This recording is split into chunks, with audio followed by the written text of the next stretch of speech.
Hey guys, welcome back to what are we at? Day four. Day four of my 13 Days of Halloween series. Today I'm talking about The Hills Have Eyes. The Hills Have Eyes is a 2006 American film and a remake of the 1977 film of the same name, directed by the late great Wes Craven. And this film came out right around the same time that the US decided that we need to remake every single film ever made.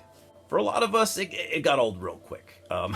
Let's be honest. But in my opinion, there were a handful of gems in there in this, mid 2000s period. Now, I've always had a soft spot for the original Hills Have Eyes, right?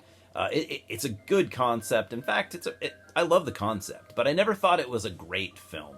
But it is good, and I do like it. It was Wes Craven's second feature length, not including his early career porn stuff, which I've never seen. I mean, honestly, I've never seen it. And on that note, let me know if you've ever seen any of that stuff.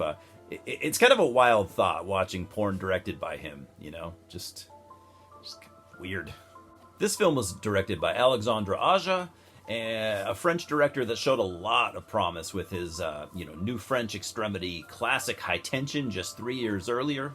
And if you've seen High Tension, I think it was obvious that he was the right man to remake this film. And no one could have done it better, in my opinion. And in my opinion, this movie is exactly what you would expect, or at least hope for, with a director like Aja. It's got a pretty cool cast, with a few veteran actors like Ted Levine and Kathleen Quinlan. And then you've got Aaron Stanford playing ultimately the main protagonist. In case you haven't seen either version yet, the plot is, meat and potatoes simple, but cool as hell, really. And remember that it was written in the 70s. You've got a family on a road trip vacation driving through the desert, and they stop and ask for directions. The gas station owner that gave them directions sends them towards an ominous family of, I'm just going to say it, inbred cannibal mutants. And, chaos ensues, of course. And let me tell you, it is not pretty. I'm a massive Silence of the Lambs fan. In my opinion, one of the greatest movies ever made. So seeing Ted Levine again was a lot of fun. I loved it. He's great here. I think he's really great in everything he's done. Overall, the whole cast though works really, really well. I don't think there are really any weak links here. Everyone plays their character, perfectly for the plot, really. The visual effects, seem to me, to my untrained eyes, they seem largely practical, and I love the look of the cannibal family. Alexandre Aja brings with him that, that new French extremity flair, that grit, and it is absolutely brutal.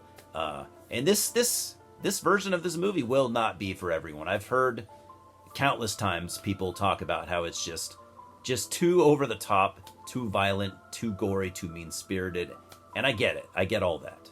I can't argue. This film is an absolute bloodbath. Tons of gore. And it's quite mean-spirited at times. At a lot of times. Now for the original film.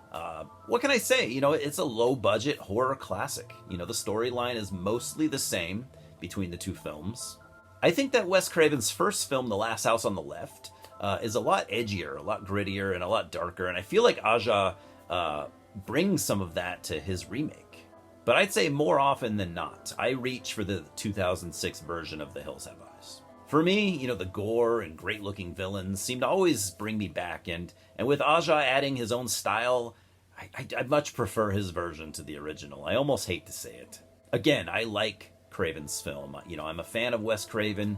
He laid the groundwork after all, but Aja just killed it here. No pun intended.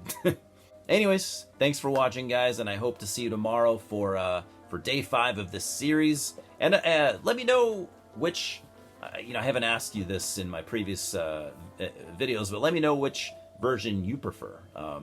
I'd actually, especially with this one so far, out of all the ones I've covered, I'd really be curious to hear which one you like more, because I've always seen them, as far as people that I know that have, that are fans of both these films, they seem to be kind of neck and neck.